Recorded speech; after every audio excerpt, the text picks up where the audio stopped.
ہر بزرگ کی بات میں حکمت مت ڈھونڈے، کچھ احمق لوگ بھی بوڑھے ہو جاتے ہیں۔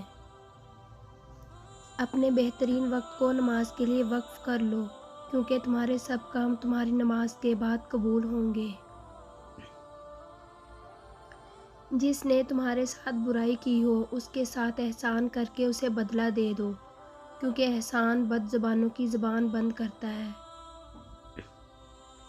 آسانی کا انتظار کرنا بھی عبادت ہے، کیونکہ آزمائش ہمیشہ نہیں رہتی۔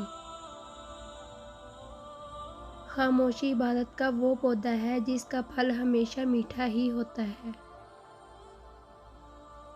رسول اللہ صلی اللہ علیہ وسلم نے ارشاد فرمایا، جب تم میں سے کوئی مانگے تو کثرت سے مانگے، کیونکہ وہ اپنے رب سے سوال کر رہا ہے۔ اے مسلمان عورتوں، تم اپنی پڑوسن کو بکری کا پایا تک تحفہ دینے میں شرم نہ کرو۔ تلاوت قرآن کا اہتمام کیا کرو، یہ دنیا میں نور ہے اور آخرت میں ذخیرہ۔ ہمیشہ خوش رہا کریں، کیونکہ یہ بہترین انتقام ہے ان لوگوں سے جو آپ کو اداس دیکھنا چاہتے ہیں۔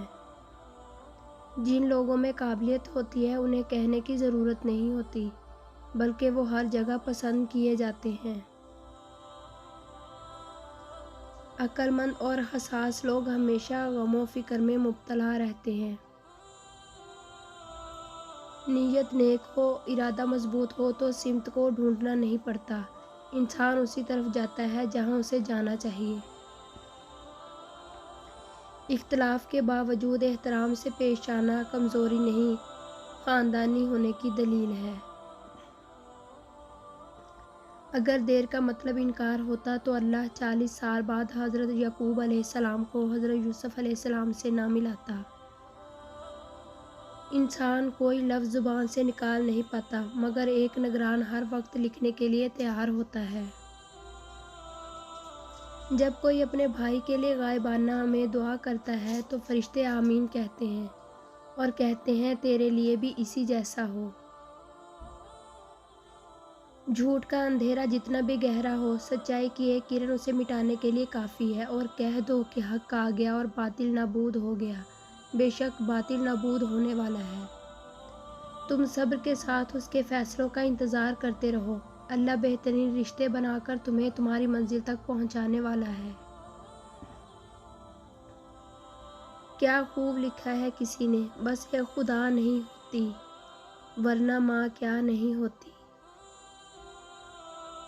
اور اس دن سے ڈرو جس دن کوئی شخص کسی کے کچھ کام بھی نہ آئے گا۔ اگر زندگی کی تلخیاں پریشانیاں آپ سے آپ کی مٹھاس و نرمی چھین لیں تو سمجھ لیں آپ ہار گئے۔ اس قوم کی جہالت کیسے ختم ہوگی جو قوم اپنے اولاد کی تعلیم سے زیادہ اس کی شادی میں دولت خرچ کرنا فخر سمجھتی ہو۔ کسی کی خدمت میں پیش کیے جانے والے تحفوں میں سے بہترین تحفہ احترام ہے۔ لوگ جب آپ کو سمجھ نہیں پاتے تو آپ کو غلط قرار دیتے ہیں۔ دولت اور عہدے انسان کو عارضی طور پر بڑا کرتے ہیں، لیکن انسانیت اور اچھا اخلاق انسان کو ہمیشہ بلند درجے پر رکھتا ہے۔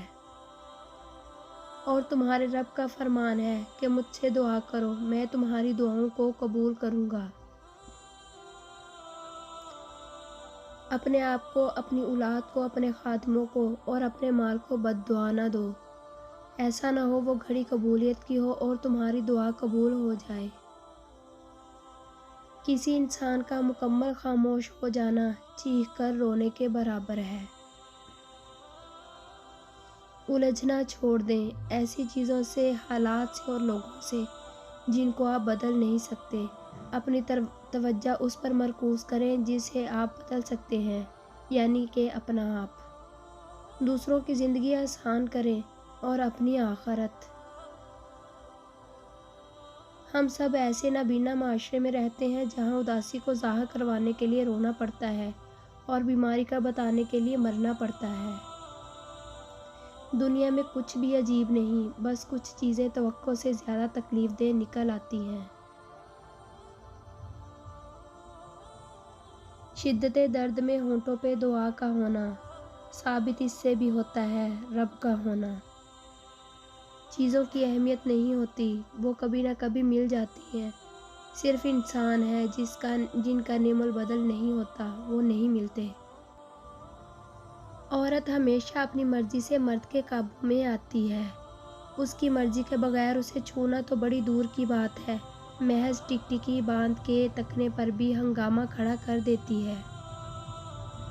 کبھی کبھی دنیا کی ہر شے بہت بے معنی سے لگنے لگتی ہے، اور سب سے زیادہ خود کا وجود۔ حضرت عبداللہ بن عمر رضی اللہ عنہ نے کہا کہ نبی کریم صلی اللہ علیہ وسلم نے اس سے منع فرمایا تھا کہ کوئی شخص اپنے ساتھیوں کی اجازت کے بغیر دو دو کھجور ایک ساتھ ملا کر کھائے۔ کبھی کبھی ہم انسان سب کو سمجھا لیتے ہیں، ہر کسی کو دلائل دے دیتے ہیں، بس ہم خود کو سمجھا نہیں پاتے، ہم انہی دلائل سے خود کو مطمئن نہیں کر پاتے، پتہ نہیں کیوں، پر بات جب اپنی ذات پر آتی ہے تو کچھ بھی کارگر نہیں ہوتا، کوئی لفظ خود کو سمجھانے کے لیے کافی نہیں ہوتا، پتہ نہیں کیوں، پر جب باری ہماری آتی ہے تو ہم فیل ہو جاتے ہیں۔